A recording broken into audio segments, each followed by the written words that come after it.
Amen. Amen. Merci à vous, Dieu vous bénisse. Bonjour à chacun, à chacune.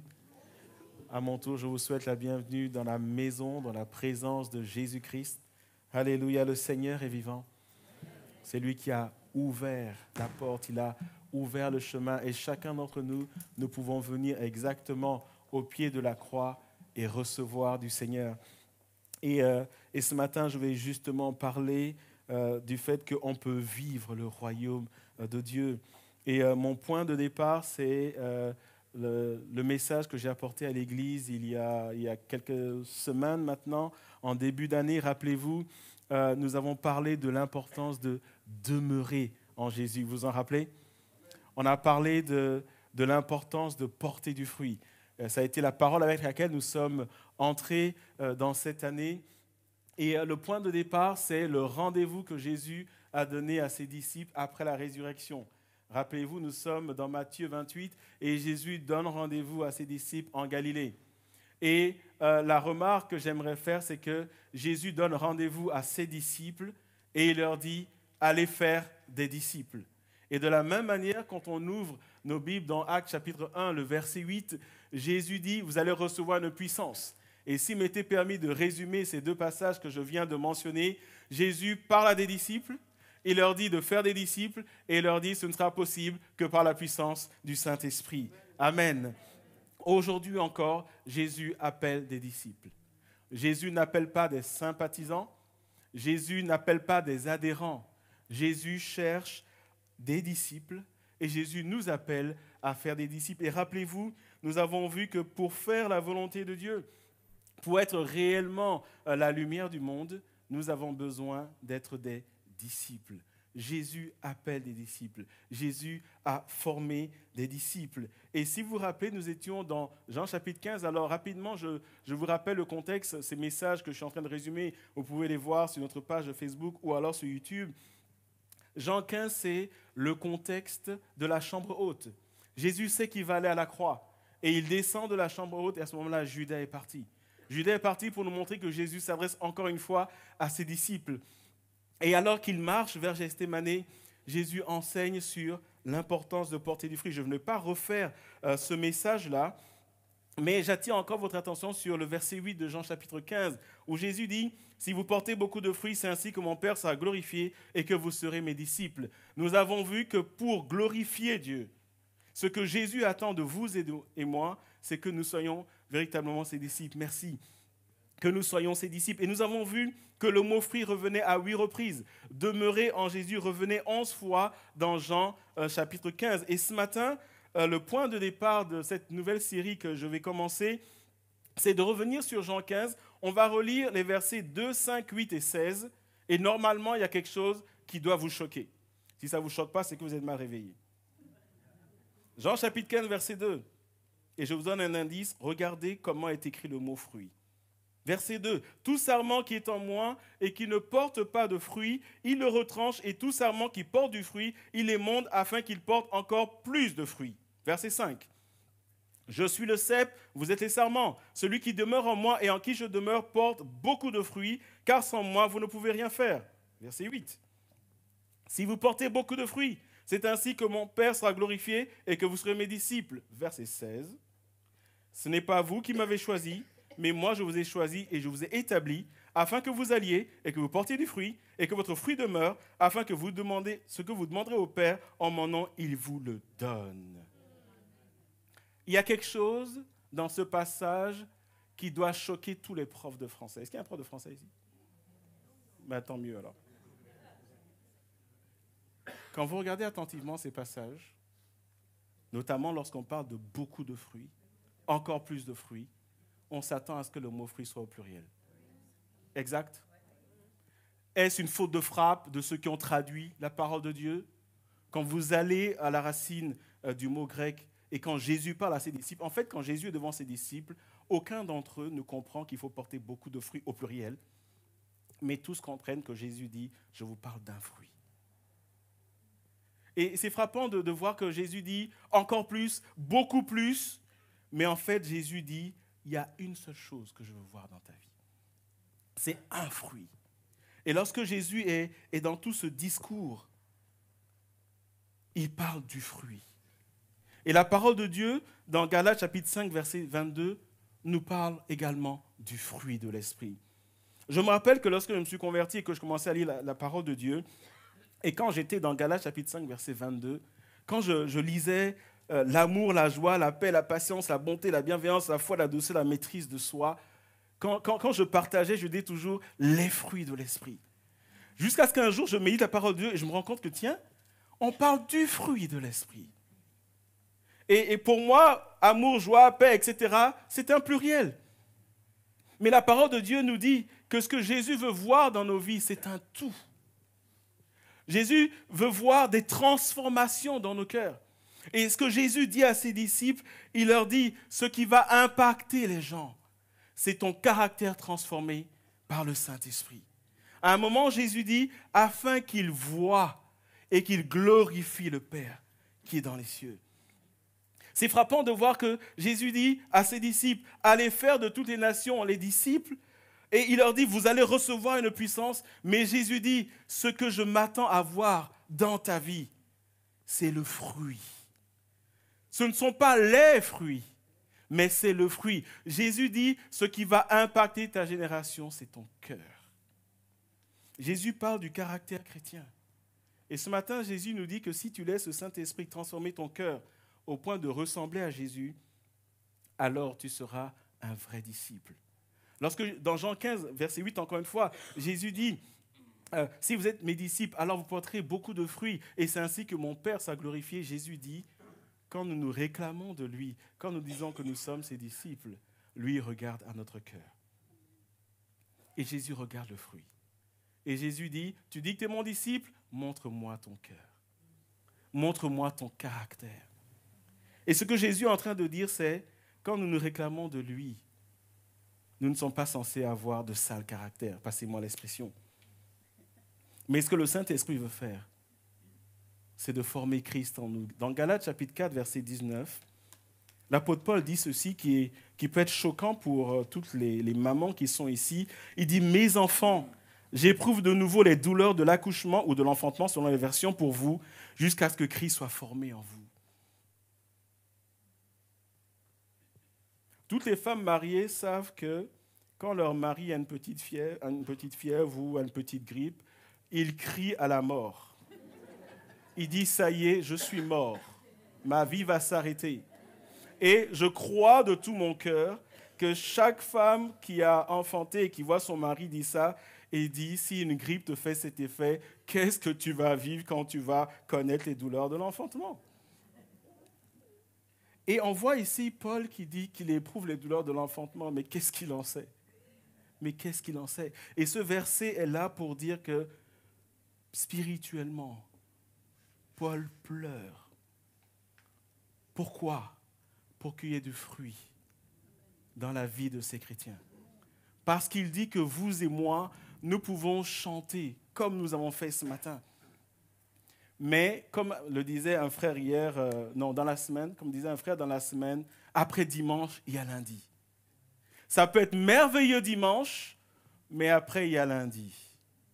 Et lundi, nous sommes dans notre quotidien. Et là, il n'y a plus le groupe de louanges, il n'y a plus des moments extraordinaires. Et c'est là où Jésus dit, à quoi ressemble ton cœur? Paul dit, je prie, j'intercède jusqu'à ce que Christ soit formé en vous. Et lorsqu'on parle du fruit, on parle de l'intérieur. La beauté d'un fruit commence toujours par l'intérieur. Et Jésus dit, c'est dans ton cœur que je veux travailler, c'est dans ta vie. Il n'est pas rare à l'église de voir un frère et une sœur qui loue Dieu, qui danse, mais qui à la maison est un monstre. Ou qui est une terreur pour ses voisins, ou qui a une mauvaise réputation au niveau du travail, ou à l'UNIF, ou peu importe. Jésus dit, c'est à l'intérieur que ça commence. Jésus dit, si nous voulons voir le royaume de Dieu avancer, si nous voulons voir des âmes gagner, si nous voulons voir nos enfants rencontrer le Seigneur, c'est dans notre cœur que ça commence. Parce que ce qui sort, l'attitude qui vient, etc., c'est dans le cœur. Et cette dimension du fruit à laquelle Jésus nous appelle où il nous dit beaucoup de fruits dans le sens de grandir dans le caractère chrétien, ce sera la base de la nouvelle série que je vais commencer ce matin. Et cette série est intitulée « Les lois spirituelles du royaume de Dieu ». Les lois spirituelles du royaume de Dieu, pour nous dire que tant que nous ne sommes pas dans une dimension d'obéissance, tant qu'il y a des principes spirituels auxquels nous n'obéissons pas, nous ne pouvons pas avoir un impact dans cette génération. Les lois spirituelles du royaume de Dieu, nous sommes dans Matthieu chapitre 5, qu'on connaît communément sous le nom des béatitudes ou le sermon sur la montagne, mais nous allons voir que Jésus a délivré des principes spirituels très importants, principes auxquels Jésus appelle chacun d'entre nous. Nous allons voir dans cette série qu'il y a 8 lois spirituelles. Et pour vous donner un peu le contexte, nous allons repartir dans Matthieu chapitre 4. Avant d'aller dans Matthieu chapitre 5, ensemble, je vous invite à regarder Matthieu chapitre 4. Matthieu chapitre 4 commence par la tentation de Jésus par le diable dans le désert. Le Saint-Esprit conduit Jésus dans le désert pour être tenté par le diable. Et Matthieu nous rapporte cela certainement parce que Jésus lui a partagé ce qui s'est passé. Après le désert, après la tentation, il y a un appel à la repentance. Jésus appelle encore aujourd'hui à la repentance. Ensuite, Jésus a appelé ses disciples. Et enfin, nous voyons à la fin de Matthieu chapitre 4 que commence le ministère de Jésus en Galilée. Et je vous propose de le lire, Matthieu chapitre 4 à partir du verset 23. Jésus parcourait toute la Galilée, enseignant dans les synagogues, prêchant la bonne nouvelle du royaume et guérissant toute maladie et toute infirmité parmi le peuple. Sa renommée se répandit dans toute la Syrie et on lui amenait tous ceux qui souffraient de maladies et de douleurs de divers genres, des démoniaques, des lunatiques, des paralytiques, et les guérissait. Une grande foule le suivit de la Galilée, de la Décapole, de Jérusalem, de la Judée et d'au-delà du Jourdain. Avant de continuer, j'aimerais dire qu'aujourd'hui encore, Jésus est capable, Jésus veut guérir toutes sortes de maladies, toutes sortes de douleurs, et j'aime beaucoup, et de douleurs de divers genres. Quel est ton besoin ce matin? Jésus peut te rencontrer. Démoniaque, lunatique, paralytique, il les guérissait. Et évidemment, la foule suivait Jésus. Et nous arrivons dans Matthieu chapitre 5. Je vais lire les versets 1 à 12 dans lesquels nous trouvons les 8 lois spirituelles. Voyant la foule, Jésus monta sur la montagne, et après qu'il se fut assis, ses disciples s'approchèrent de lui. Puis, ayant ouvert la bouche, il les enseigna et dit : Heureux les pauvres en esprit, car le royaume des cieux est à eux. Heureux les affligés, car ils seront consolés. Heureux les débonnaires, car ils hériteront la terre. Heureux ceux qui ont faim et soif de la justice, car ils seront rassasiés. Heureux les miséricordieux, car ils obtiendront miséricorde. Heureux ceux qui ont le cœur pur, car ils verront Dieu. Heureux ceux qui procurent la paix, car ils seront appelés fils de Dieu. Heureux ceux qui sont persécutés pour la justice, car le royaume des cieux est à eux. Heureux serez-vous lorsqu'on vous outragera, qu'on vous persécutera, et qu'on dira faussement de vous toutes sortes de mal à cause de moi. Réjouissez-vous et soyez dans l'allégresse, parce que votre récompense sera grande dans les cieux, car c'est ainsi qu'on a persécuté les prophètes qui ont été avant vous. Jésus tient ce discours, et plus loin, juste au verset 13, il dit : vous êtes le sel de la terre. Mais si le sel perd sa valeur, avec quoi lui rendra-t-on ? Il ne sert plus qu'à le jeter dehors et fouler aux pieds par les hommes. Vous êtes la lumière du monde. Une ville située sur une montagne ne peut être cachée. Et on n'allume pas une lampe pour la mettre sous le boisseau, mais on la met sur le chandelier et elle éclaire tous ceux qui sont dans la maison. Que votre lumière luise ainsi devant les hommes, afin qu'ils voient vos bonnes œuvres et qu'ils glorifient votre Père qui est dans les cieux. En d'autres termes, ce que Jésus a voulu dire, c'est pour être le sel de la terre et la lumière du monde, il faut obéir aux lois spirituelles qu'il a annoncées lorsqu'il leur parlait, quand il a commencé à parler après s'être assis sur la montagne.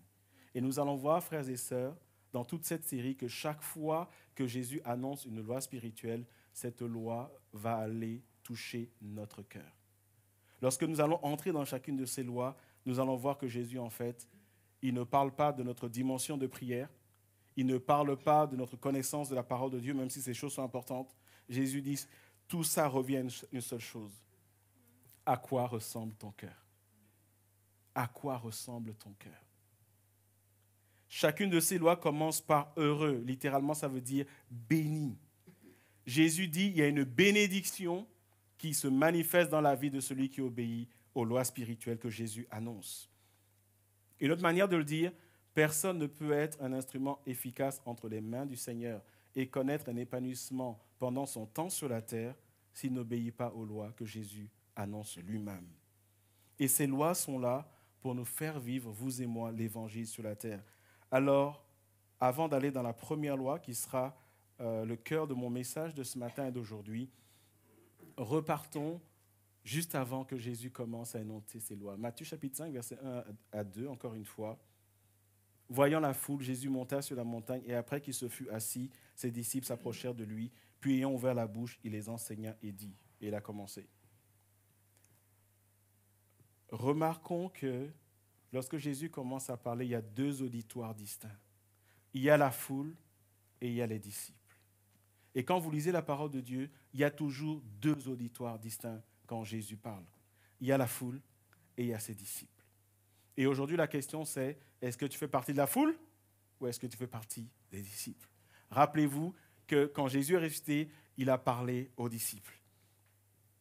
Jésus appelle les gens de la foule à devenir des disciples. Et si tu es là ce matin et peut-être que c'est nouveau pour toi de venir dans une église où tu n'as pas encore fait de rencontre avec Jésus, Jésus veut t'appeler de la foule à devenir son disciple. Et remarquez avec moi qu'il est dit que ses disciples se sont approchés de lui. La foule était loin, les disciples étaient proches. Et quand Jésus commence à parler, alors qu'il se met dans une position géographique de telle manière que les milliers de personnes puissent l'entendre lorsque Jésus est sur la montagne. Et Jésus est sur la montagne de manière stratégique pour que sa voix puisse porter et sa voix puisse toucher chacune des âmes. En même temps, Jésus dit, vous venez près de moi. Et ce matin, c'est un peu comme si Jésus dit, j'ai un truc à vous dire. Vous qui êtes mes disciples, j'ai un truc important à vous dire. Et quand la Bible nous dit, puis ayant ouvert la bouche, pour nous, ça ne veut absolument rien dire. Mais dans le contexte de Jésus, ça veut dire que Jésus va dire quelque chose d'important. Lorsqu'il y a la mention dans la Bible, il a ouvert la bouche, ça veut dire littéralement, ce qu'il va dire, il ne faut pas manquer ça. Il ne faut pas manquer ça. Ouais, c'est un peu comme lorsqu'il y a des émissions à la télé et il y a la pub qui vient, on vous dit ne partez pas, on revient tout de suite, ne manquez pas la suite. C'est un peu comme si Jésus dit ne manque pas la suite, parce que ça va être important pour ta vie. Et il y a cette proximité que Jésus va créer. Il aurait pu parler à tout le monde puisque la foule entendait ce qu'il allait dire de toute façon. Parce que tel qu'il était assis en hauteur, sa voix descendait. En fait, Jésus a fait de la physique, tout simplement.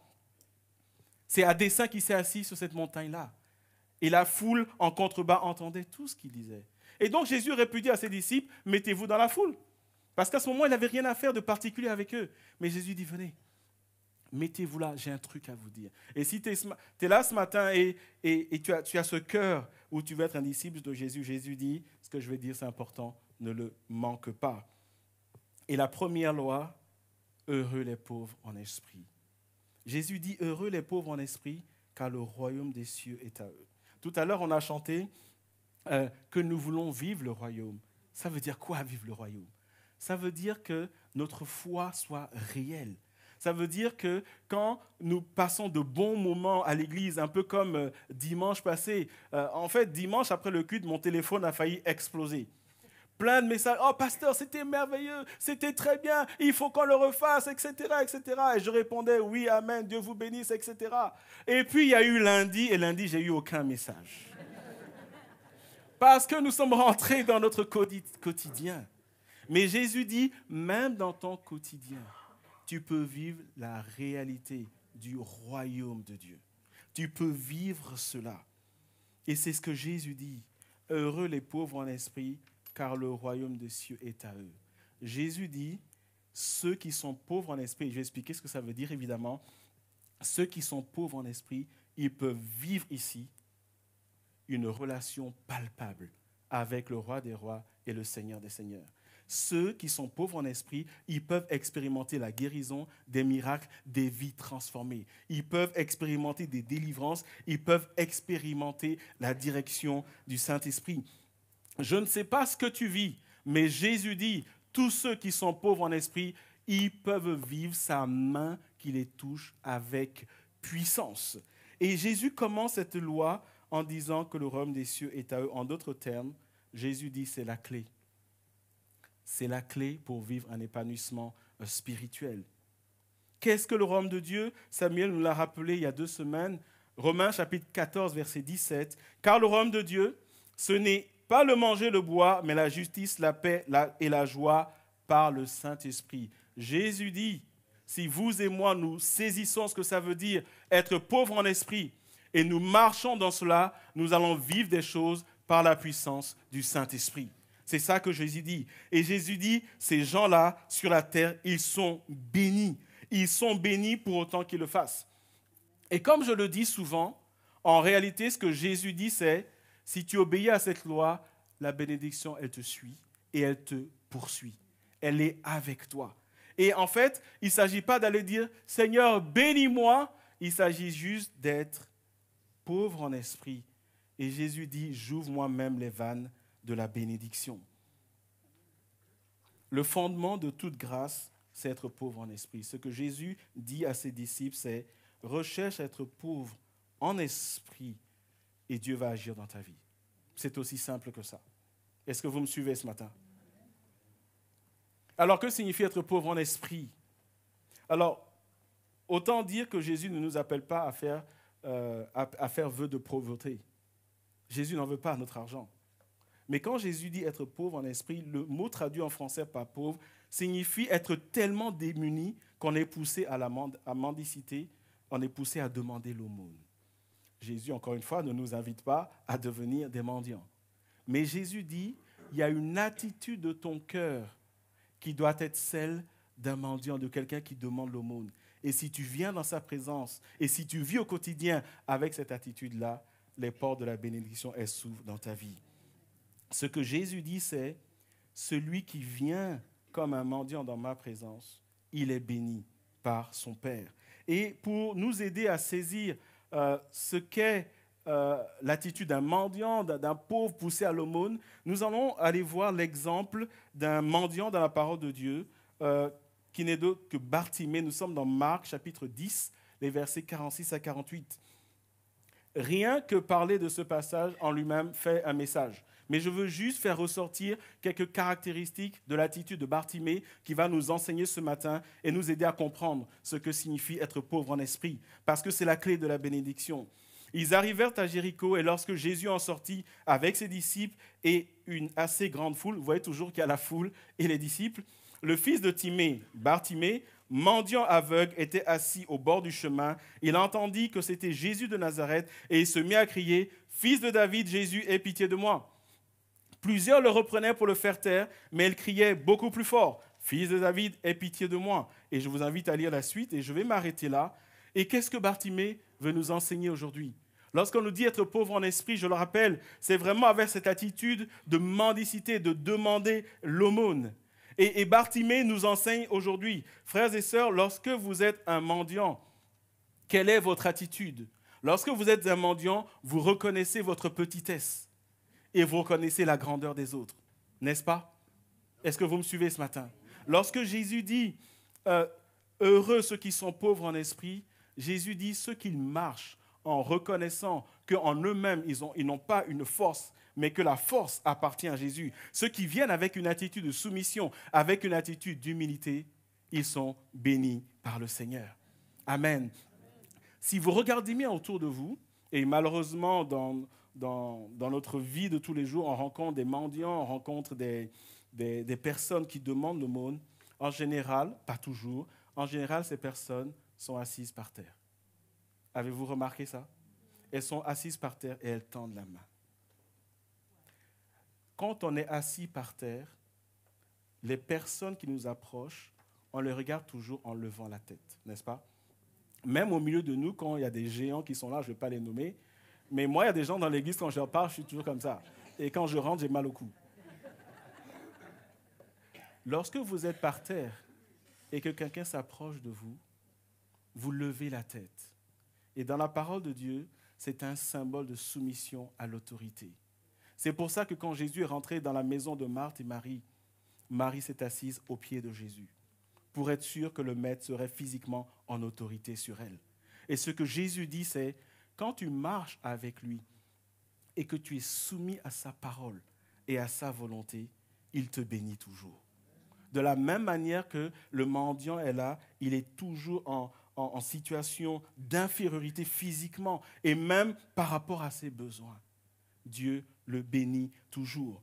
Et littéralement, quand Jésus dit « Heureux les pauvres en esprit », Jésus dit « Bénis soient ceux qui réalisent leur petitesse et marchent dans la dépendance par rapport à Dieu. » Alors, ça ne veut pas dire qu'on doit se dépouiller de tout ce que nous avons pour dire « Le Seigneur va pourvoir ».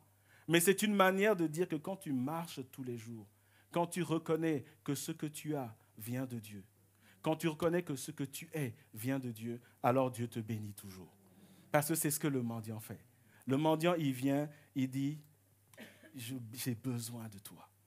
Jésus dit, chaque fois que tu dis, Seigneur, je crie à toi, j'ai besoin de toi. Chaque fois que tu ne te suffis pas à toi-même, mais que tu dis, Seigneur, j'ai besoin de toi.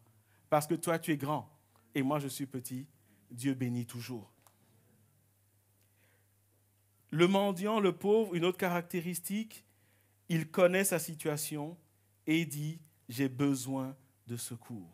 Encore une fois, c'est la position assise ou c'est le fait de tendre la main. Lorsqu'on tend la main, on dit, Seigneur, j'ai besoin de toi. Sans toi, je ne peux rien faire. Tu es ma source et tu es ma ressource. Et Jésus dit, tous ceux qui marchent de cette manière sont bénis de lui. Une autre caractéristique, quelqu'un qui est pauvre et mendiant, c'est quelqu'un qui n'est pas arrogant. C'est quelqu'un qui n'est pas rempli de lui-même. Mais c'est quelqu'un qui marche dans l'humilité. C'est quelqu'un qui marche la tête baissée. C'est quelqu'un qui n'est pas imbu de lui-même. Et le Seigneur dit, tous ceux qui marchent avec lui dans une attitude d'humilité, c'est des personnes que Dieu bénit toujours. A contrario, tous ceux qui sont remplis d'eux-mêmes, la Bible dit que Dieu résiste aux orgueilleux, mais il fait grâce aux humbles. Ça veut dire que si tu es tellement rempli de toi-même, tu crois que ce que tu as, c'est par ta force, tu crois que tu peux t'en sortir tout seul, et c'est pour ça que tu ne pries pas, c'est pour ça que, etc., etc. Dieu dit, il te résiste. Il te résiste. Parce que alors, ça veut dire que tu es sorti de la dimension de grâce et tu crois que tu peux tout. Tu crois que tu sais tout. Vous savez, il y a des gens comme ça, même dans l'église, qui croient qu'ils savent tout. Qui croient qu'ils peuvent tout.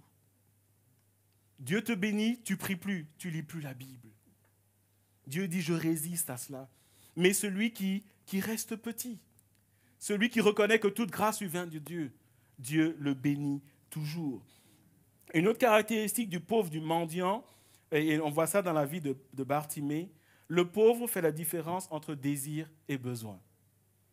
Est-ce que vous connaissez un pauvre, un mendiant, qui dit « j'ai faim », vous lui achetez quelque chose, vous lui donnez, il dit « non, en fait, j'avais envie d'un hamburger ». Vous en connaissez, vous? Quelqu'un qui a vraiment faim et que vous lui donnez de la nourriture, bien sûr, de la bonne nourriture, il vous dit merci. Parce qu'il n'est pas en position d'avoir un desiderata. Il a des besoins. Et Jésus dit, chaque fois que tu viens avec tes besoins, je te bénis. Mais si tu viens devant moi en disant, Seigneur, voici ma liste de courses, c'est ça que je veux, Dieu ne bénit pas ça. Est-ce que vous me suivez? Et vous savez, quand on prêche sur la volonté de Dieu dans l'Église, les chrétiens, ils pensent que quand ils ont un travail, Dieu va leur demander d'arrêter le travail et Dieu va les déporter en Corée du Nord pour être des missionnaires. Il y a des gens qui pensent que tout ce que Dieu leur demande, c'est pour leur faire du mal, c'est pour les détruire. Et donc, on choisit de ne pas faire ce que Dieu fait. Mais en réalité, Dieu est notre Père, comme ça a été dit ce matin.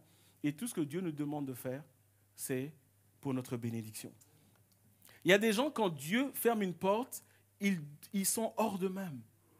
Ils en veulent à Dieu. Et parfois, ils quittent l'Église. Ça, ce sont les gens qui ne font pas la différence entre désir et besoin.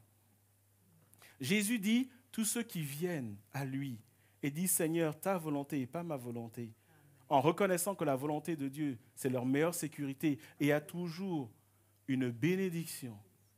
Dieu dit cela, il est béni.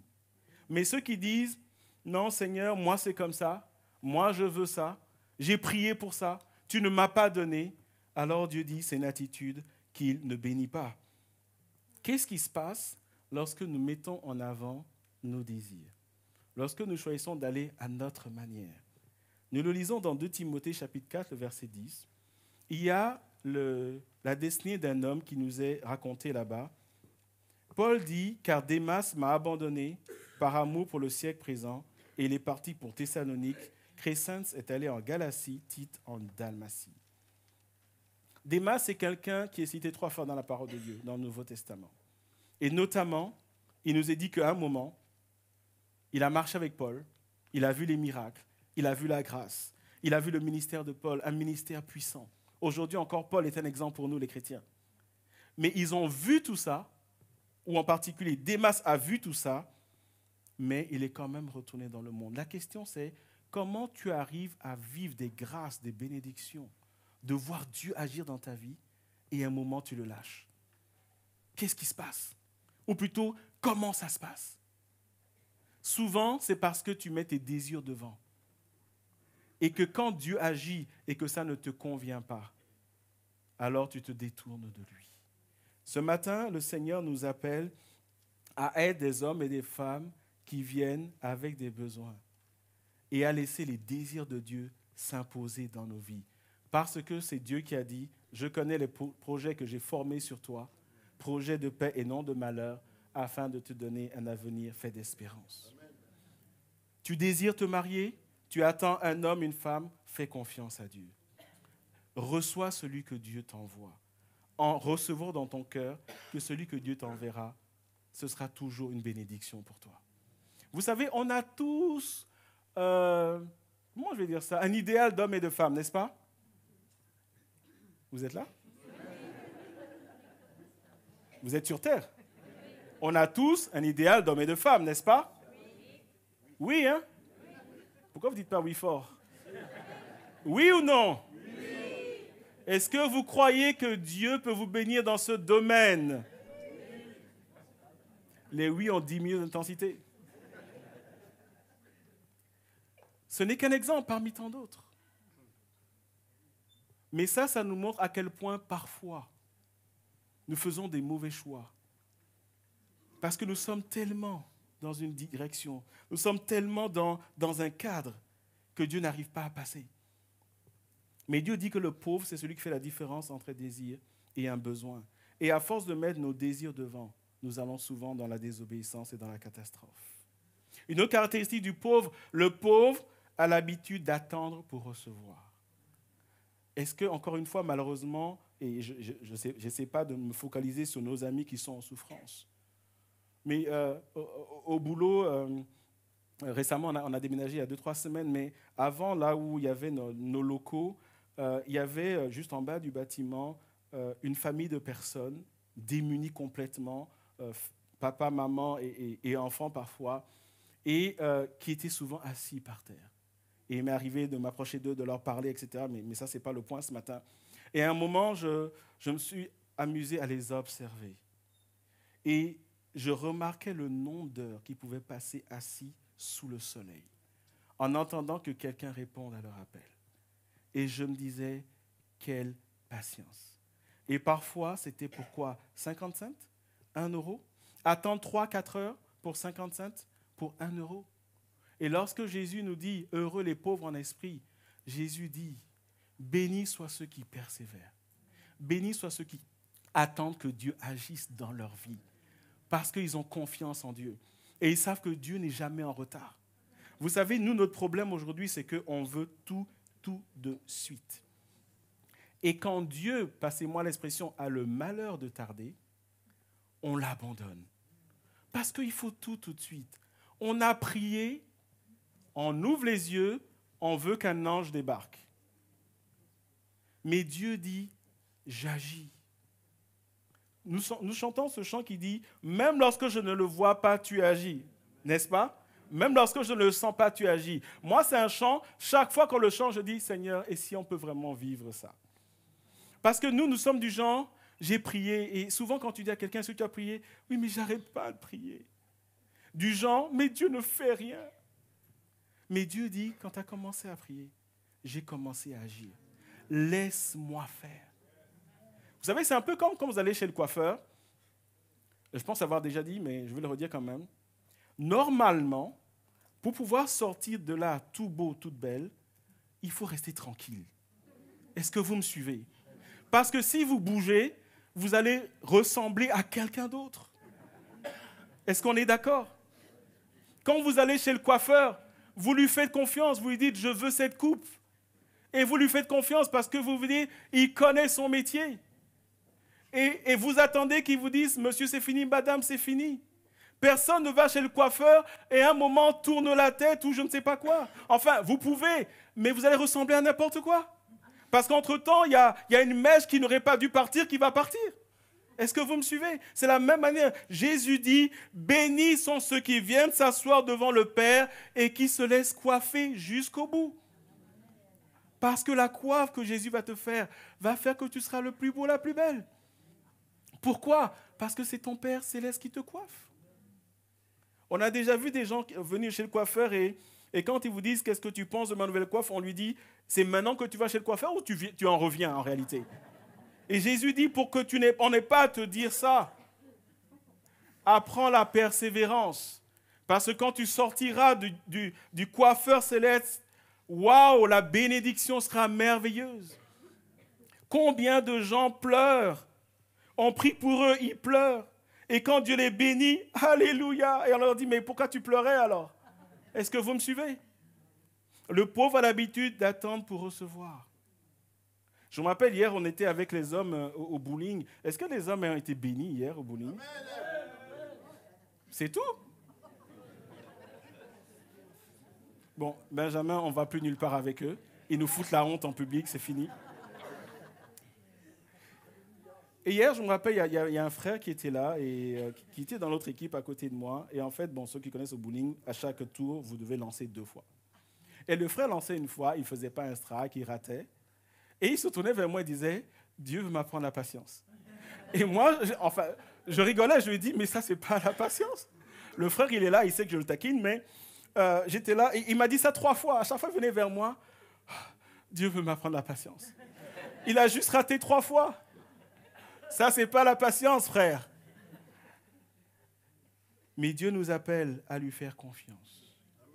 Le pauvre attend, il demande, il attend, et il reçoit ce qu'on lui donne.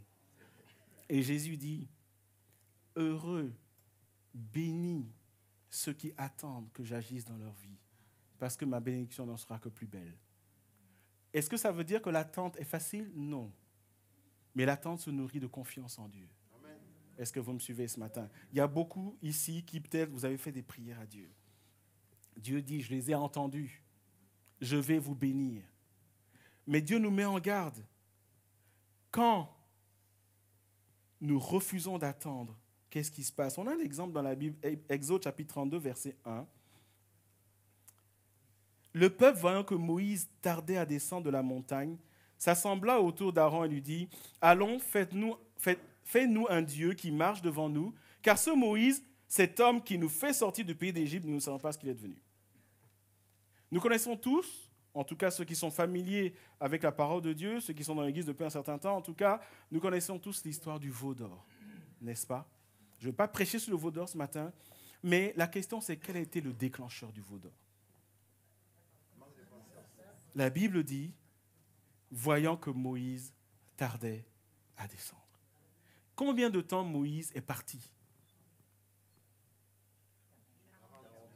40 jours. Il a passé 40 jours et 40 nuits. Littéralement, ce passage dit que le peuple ne pouvait pas attendre 40 jours et 40 nuits. Ce passage est là pour dire, tu as prié et tu ne peux pas attendre 1 mois et demi que Dieu agisse dans ta vie. Tu demandes la guérison, 1 mois et demi pour toi, c'est inacceptable. Tu demandes un travail, 1 mois et demi pour toi, c'est inacceptable. Et le peuple a fait exactement ce que nous faisons quand nous estimons que Dieu ne va pas aussi vite qu'on aimerait. Ils se sont détournés de Dieu. Et ils sont allés commettre une abomination. Et quel était le contexte? Le contexte était Dieu qui a ouvert la mer Rouge. Vous imaginez que vos yeux voient la mer Rouge s'ouvrir. Vous imaginez que chaque matin, Dieu pourvoit à vos besoins au travers de la manne. Vous imaginez les miracles qu'ils ont vus. Ça, c'était le contexte. Et c'est le contexte peut-être d'un culte, un peu comme dimanche dernier, où on est béni. Il y a des gens qui m'ont dit, pasteur, il faut que tous les dimanches ce soit comme ça. Et j'ai dit, c'est pas moi qui fais les dimanches, c'est le Saint-Esprit. Donc je ne vous garantis rien. Je sais que Dieu va le faire. Mais nous ne venons pas pour rechercher cela. Nous avons besoin de cela. Mais ce que Dieu fait, ce que Dieu recherche, c'est l'attitude de notre cœur. Et lorsque nous ne sommes pas dans une attitude d'attente et de persévérance, nous commençons à faire nos propres choix. Malgré l'environnement spirituel. Et nous commettons parfois l'irréparable et certains vont jusqu'à quitter l'Église. Et cela se traduit par un manque de foi. Être un mendiant et attendre des heures qu'on vous donne une pièce, j'appelle ça de la foi. Parce qu'ils viennent chaque jour. Ils reviennent chaque jour. Ils reviennent chaque jour. Et on peut être, en tant que chrétien, enseigné par cela. Le Seigneur dit, « Bénis soient ceux qui attendent l'action de mon esprit. Ceux-là seront épanouis dans leur vie spirituelle. » Et enfin, pour rester sur cette image de pauvre en esprit, un principe spirituel important, frères et sœurs, on ne peut pas être rempli lorsqu'on n'est pas au préalable vide. Pour être rempli, il faut être vide. C'est un principe spirituel du royaume de Dieu. Et je vais lire 2 passages qui en parlent. Jean chapitre 12, versets 24 et 26, et je vais à la fin de mon message. En vérité, je vous le dis, si le grain de blé qui est tombé en terre ne meurt, il reste seul. Mais s'il meurt, il porte beaucoup de fruits. Remarquez, le mot fruit est encore au singulier. Celui qui aime sa vie la perdra, et celui qui hait sa vie dans ce monde la conservera pour la vie éternelle. Si quelqu'un me sert, qu'il me suive, et là où je suis, là aussi sera mon serviteur. Si quelqu'un me sert, le Père l'honorera. J'aimerais juste expliquer ce que ce passage veut dire. Ce passage ne dit pas qu'il faut tout abandonner quand on devient chrétien. Aujourd'hui encore, en 2023, il y a des gens, il y a des groupes chrétiens qui disent, et la semaine passée j'ai entendu ça, où il y a un pasteur qui dit qu'il a reçu une prophétie et il dit, Dieu dit à tous les membres de son église de démissionner de leur boulot. Véridique. Ça se passe en France, à côté. C'est quelqu'un que je connais. Voilà, démissionner. Voilà. Et Dieu vous appelle vraiment à... Non. Dieu n'a pas besoin de nos boulots. Ça ne veut pas dire que Dieu ne peut pas dire à quelqu'un, je t'appelle à plein temps. Mais il ne faut pas mélanger les choses. Mais ce passage ne veut certainement pas dire cela. Ce passage veut dire, est-ce que Jésus est le Seigneur dans ta vie? C'est ça que ce passage veut dire. Est-ce que c'est toi qui es au contrôle ou est-ce que c'est Jésus qui est au contrôle? Est-ce que c'est toi qui contrôle ta famille ou c'est Jésus qui contrôle ta famille? Est-ce que Jésus est le Seigneur dans ton mariage ou c'est toi qui règnes dans ton mariage? Dans ton travail, dans ton quotidien? Quelle est la place de Jésus? Jésus dit, pour que je fasse de grandes choses, il va falloir que tu enlèves les mains du volant et que tu me laisses conduire cette voiture. Parce que je connais le chemin. Et vous savez, beaucoup de chrétiens ont du mal à lâcher le volant. Comme si Jésus allait se perdre. Comme s'il ne connaissait pas le chemin. J'aimerais vous dire ce matin que si Jésus a connu le chemin pour aller à la croix et pour délivrer tous ceux qui crieraient à lui et pour sauver leurs âmes, Jésus connaît le chemin de ta destinée. Est-ce que vous me suivez ce matin? Parce que c'est lui qui nous a créés. Juge, deuxième exemple, Juge chapitre 14, verset 8. Quelque temps après, et là on parle de Samson, quelque temps après, il se rendit à nouveau à Timna pour la prendre et se détourna pour voir le cadavre du lion. Entre-temps, il a zigouillé un lion. Et voici, il y avait un essaim d'abeilles et du miel dans le corps du lion. Du miel dans un cadavre d'un lion en particulier. Le principe est le suivant. Pour qu'il y ait du miel, et le miel symbolise ce qui est bon, ce qui est juteux, il faut que quelque chose meure. Rassurez-vous, restez en vie. Mais le Seigneur dit, comme Jean-Baptiste a dit, quand il a vu Jésus, alors que Jean-Baptiste avait un ministère bénissant, qu'est-ce qu'il a dit? Il faut que je diminue et que lui y croisse. Jésus te dit ce matin, la source de la bénédiction, c'est que toi tu diminues et que lui y croisse. Et la question c'est, est-ce que tu peux dire, Seigneur, prends le contrôle de ma vie? Avant de donner rapidement comment devenir pauvre en esprit, j'aimerais vous donner une illustration de ce message qu'on a vécu juste dimanche dernier. Ça fait 2 fois que je le dis. Dimanche dernier, c'était un culte waouh, n'est-ce pas? Mais il y aura d'autres cultes comme ça, waouh. Mais j'aimerais attirer votre attention du fait de qu'est-ce qui nous permet de vivre un culte comme ça? Qu'est-ce qu'il y a eu en amont? Qu'est-ce qui s'est passé avant? C'est des mois, des semaines de prière où on dit « Seigneur, j'ai soif de plus ». C'est un dimanche qui suit une semaine où on a dit « Seigneur, on fait le sacrifice de la nourriture ». On fait 3 jours de jeûne et prière. On va plus loin, Seigneur, on va faire le sacrifice du sommeil. On fait une veillée de prière.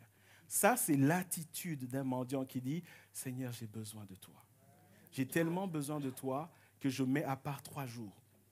J'ai tellement besoin de toi que j'aime dormir, mais je viens dans ta maison. » Et Dieu dit « Je vois ton cœur. Tu es comme un mendiant, un pauvre spirituel où tu cries à moi. » Et quand l'Église revient, qu'est-ce que Dieu fait? Il ouvre les écluses des cieux et il bénit. J'ai des témoignages où des gens m'ont dit quand je suis venu, je ne suis pas venu devant, mais je suis venu mal à l'église, mais je suis ressorti renouvelé. C'est ce que Dieu fait lorsque des cœurs disent « Seigneur, je crie à toi, prends le contrôle. Je suis comme ce pauvre en esprit. » Et Dieu dit « Je bénis toujours. » Mais comme je l'ai dit, ça ne doit pas se circonscrire au dimanche. Dieu veut le faire lundi, mardi, mercredi, jeudi, vendredi, samedi, etc., etc. Comment devenir pauvre en esprit? Comment avoir cette attitude? Rapidement, 3 points. Je les cite juste et je finis ce message. Premièrement, vous allez dire oui, on s'en doutait. Lis et médite la parole de Dieu. Pourquoi? Parce que quand tu vas regarder comment Jésus marchait, comment Jésus parlait, et quand tu vas désirer lui ressembler, le Saint-Esprit va commencer à transformer ton cœur. Et notre caractère, qui est parfois un caractère bougon, un caractère sale, un mauvais caractère, le Seigneur va commencer à le transformer. Et alors nous aurons un impact. Et quand nous verrons l'attitude de Jésus, nous comprendrons ce que c'est qu'être pauvre en esprit. Et alors, chaque jour, nous pourrons expérimenter la grâce et la puissance du Seigneur. Deuxième principe, faire mourir la chair. Galates chapitre 5, verset 16 dit « Je dis donc, comme une conclusion, Paul dit aux Galates, marchez selon l'esprit et vous n'accomplirez pas les désirs de la chair. Recherche la direction du Saint-Esprit dans ta vie. Ouvre ton cœur à l'action du Saint-Esprit. » Et le dernier principe, qui est tout bête, il faut demander. Seigneur, viens transformer mon cœur. Viens transformer mon cœur. Vous savez, le dimanche matin, nous sommes tout beaux, tout sages. Dieu veut que nous soyons tout beaux, tout sages tous les jours. Tous les jours. Parce que ce qui touche nos contemporains, c'est le caractère de Jésus en nous. C'est le caractère de Jésus en nous. Il arrive parfois qu'on regarde le ministère et il y a 2 semaines, j'étais dans une pastorale et il y avait le président des Assemblées de Dieu de France qui était là. Et il parlait justement du caractère chrétien et il disait qu'il connaissait un homme de Dieu, ministère bénissant, dimension spirituelle, etc. Et il a ajouté, mais il avait tellement mauvais caractère. Et il blessait les gens par sa manière de se comporter, etc. Et la question, c'est à quoi ça sert? À quoi ça sert? À quoi ça sert de se mettre à genoux et de prier et de crier et d'être quelqu'un de rude? Quelqu'un qui heurte les autres, quelqu'un qui n'a aucune douceur, qui n'a aucune prévenance envers les gens. Jésus dit, je ne regarde pas aux heures que tu passes à genoux, je regarde à ton cœur. Jésus dit, c'est ça qui glorifie mon Père, qui est dans les cieux. Et vous savez, quand nous entrons dans la dimension où nos cœurs seront transformés par le Saint-Esprit,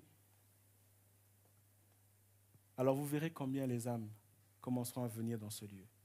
Est-ce que vous vous êtes jamais demandé pourquoi le Seigneur a voulu que le Saint-Esprit habite en nous? Vous avez déjà posé cette question et je termine par là. C'est pour qu'il fasse un travail en nous. Parce que sinon, il aurait mis comme une onction le Saint-Esprit agissant sur nous, comme dans l'Ancien Testament. Mais Jésus a dit, entre autres, il sera avec vous, il sera sur vous, mais il sera en vous. Pour produire le fruit de l'Esprit. Et Jésus a dit, quand les gens vont voir ça, quand ton voisin, quand ton conjoint qui n'est pas né de nouveau, quand tes amis, quand ils vont voir la transformation du Saint-Esprit dans ton cœur, alors ils vont rechercher ton Père qui est dans les cieux.